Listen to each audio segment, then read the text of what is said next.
Sa isang app, nagsimulang lahat. Sa petsang June 20, puso'y nagulat. Hindi pa man nagkikita ng personal, pero kwento mo'y agad mong ibinahagi ng buo tapat. Tuwan-tuwa ako sa bawat tawanan, kasama ang mga kaibigan nating sabay sa kulitan. Habang lumilipas ang mga gabi, hindi ko alam kung kailan nahulog itong puso ko sa'yo, Miss Butterfly. Ngunit sa ganda mong maladyosa, ako'y alangan, baka di ko talaga kaya. Itinatago ang damdamin, di masabi, takot na muling masaktan, kaya tahimik lang palagi. Ako si Mr. Black Butterfly, palihim ang aking pag-ibig.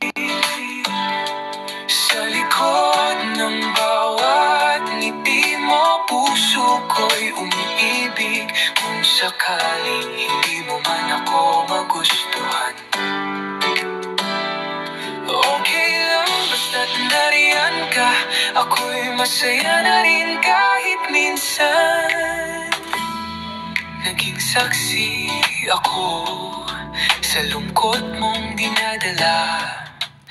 3 beses kang nasaktan ng tadhana, pero kahit ganun, di ka kailanman nawala sa ganda. At ngayon gusto ko sanang ako ang maging pahinga mo, sinta, na hindi alam kung may kapalit.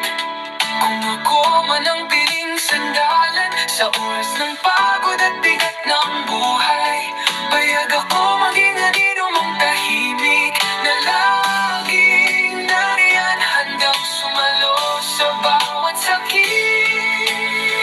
Ako si Mr. Black Butterfly, umaasang mapansin mo rin, kahit kaibigan lang ang turing mo sa akin. Ngunit sa puso ko, ikaw ang mahal kong lihim. At sa kantang ito, sana'y marinig mo rin ang aking damdamin. Kung darating ang araw na tayo'y magtagpo, at makita mo sa mata ko ang di ko masabi noon sa